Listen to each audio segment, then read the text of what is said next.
앞볼, 앞광대에 해당하는 그 포인트 그리고 하단부에 해당하는 이 심부볼 사이에 구획 구분 없이 그냥 하나의 통으로 어떤 라인이 그냥 쭉 밋밋하게 연결이 되어버리는 순간, 그러면 이 중안면이 사실 상대적으로 되게 길어 보이는 그 느낌을 좀 받을 수가 있어요.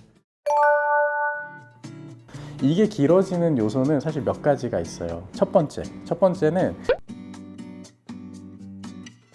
나이가 들면서 이 앞볼에 해당하는 이 부위가 일종의 나이살이기도 해서 약간은 무겁게 처지고 내려와요. 이게 처지고 내려오면 이게 팔자를 약간 덮어가면서 팔자를 더 심하게도 하고, 그래서 팔자 바로 위에 있는 살처럼 보여서 팔자 윗살이라고도 통칭 많이 표현을 하게 돼요. 이게 떨어져 내리면 이 앞볼에 해당하는 부분의 무게중심이 점점 아래로 내려오니까 볼이 전체적으로 길어 보이게 돼요. 그로 인해서 나이 들면서 얼굴이 좀 더 길어 보이고 또 반대로 나이 들어 보이게 하는 요소가 되기도 하는 거예요. 이거를 해결하려면 팔자 주름을 해결하는 거와 사실 맥락이 같아지는 건데, 팔자를 덮고 있는 이 살이 상대적으로 되게 과하게 많을 경우에는 이 살을 어느 정도는 조금 눌러주고 정리해줄 필요가 있어요. 이거를 지방 분해해주는 주사 시술이라든가 아니면 레이저 같은 거, 인모드 같은 걸로 도움 좀 받을 수가 있어요. 포인트만 좀 정확하게 잘 잡아갈 수 있으면 상대적으로 아래쪽에 무게를 덜어내니까 그것만으로도 무게중심이 위쪽으로 다시 올라가는 그런 효과를 좀 기대를 할 수 있지만, 그러면서 사실 동시에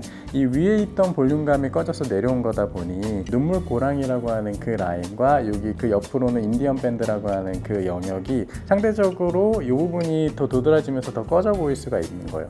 그러니까 이 부분을 채우는 시술도 워낙 같이 많이 하게 되는 거고, 팔자 주름을 해결하기 위해서 보통 팔자 쪽에 볼륨을 많이 채우는 시술을 하지만 그걸로도 한계가 느껴지는 경우들이 앞볼의 무게중심이 약간 아래로 처져서 내려온 거, 직접적으로 리프팅으로 이렇게 확 올리는 건 특히 눈 바로 아래에서 수직 방향으로 내려와 있는 무게중심을 그대로 고스란히 올리는 거는 시술이나 수술적으로 한계가 있어요. 다 45도 옆에서 끌어올려서 걸어줘서 고정을 시켜주는 방식이고, 눈 바로 밑에서는 무언가를 이렇게 고정해서 걸어줄 요소가 없는 거죠. 직접적인 다이렉트 리프팅 시술들보다는 볼륨이 많아져서 처진 부분을 오히려 약간 걷어내주고 볼륨이 좀 부족해진 부분을 약간 보충을 해주고, 그러면서도 동시에 옆에서는 당겨줄 수 있는 만큼 사선적으로 약간 당겨주면 팔자주름도 같이 좀 완화되고 리프팅적인 효과도 같이 더불어서 받을 수가 있는 거죠. 이 포인트가 제일 많은 요소가 될 거예요. 가장 많이 누구나 통상적으로 이 부분이 처질 수밖에 없으니까.